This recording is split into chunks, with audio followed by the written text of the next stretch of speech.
Sizden bir qo'ng'iroq qilmoqchi edim. Vaqt topa olmadim. Sizlarga bugun qo'ng'iroq qilibman-da. Kim ekansiz? İşlaringiz yaxshimi? Yaxshi rahmat. Kim bu? Biror joyda ko'rishganimizda yaxshi bo'lardi. Ancha gaplar bo'ldi. Basosha gaplashib olarmidik. Shu kimligingizni bilsam gaplashamaman. Nima deysiz? Kimsiz? Alo. Alo. Assalomu alaykum. Assalomu alaykum. Alo. Alo. Kim bu menga telefon qilgan ekan janga? Meni ondan bu berishda o'rtog'im ishlatgan edi. O'shqoymisan? Ha, o'sha. Kimsan emassan?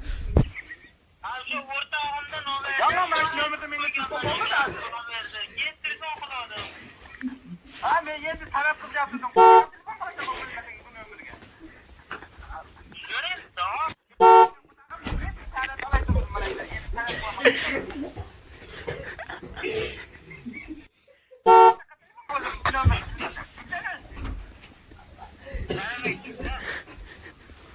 Aka?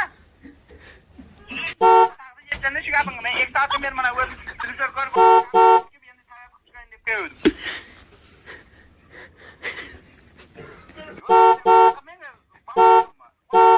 Bu nomerga bilmasang sen.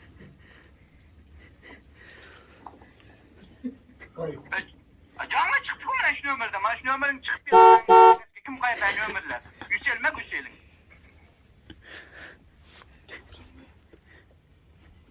Sen bilmesen numarga telefon koymayma. Yok sen xafa bo'lma bolam. Men hozir aytayapman, endi men taraf qilib turdim. Sen menga telefon qo'ymayapsan hozir. Nima gaping bor? Men seni ko'rishib qo'ydim, nevarasimi deyapman sen?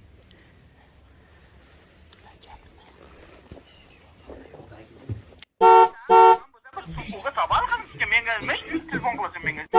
Sana telefonda gaplashib yarim soat.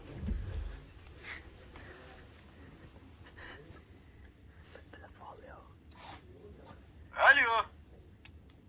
Nazir, nima gaping bor? Men seni ko'rishib qo'ydim, nevarasimi deyapman sen?